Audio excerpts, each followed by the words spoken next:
వినాయక శబ్దంలోని వి అనేది విశ్వం, విశిష్టత, విశాలతలకు ప్రతీక.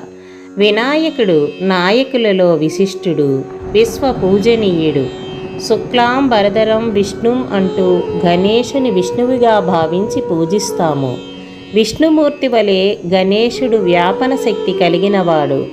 ప్రసన్నత ప్రతిఫలించే గజముకున్ని ప్రసన్నవదనం ధ్యాయేత్ అంటూ అర్చిస్తాం. వ్యాసుడు మహాభారతాన్ని వినాయకుడి చేత రాయించదలుచుకున్నాడు. అలా చెప్పినప్పుడు ఆపకుండా చెబితే రాస్తానంటూ గణేశుడు షరతు పెట్టాడు. బదులుగా వ్యాస మహర్షి అర్థం చేసుకొని రాయాలంటూ ప్రతి షరతు విధించాడు.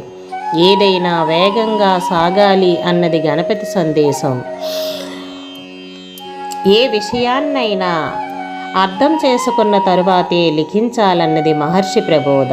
వినాయకుడు లిఖించిన భారతం పంచమ వేదమైంది. తొలి లేఖకుడైన గణపతి పూజలో పుస్తకాలు, కలము వంచడం సాంప్రదాయమైంది.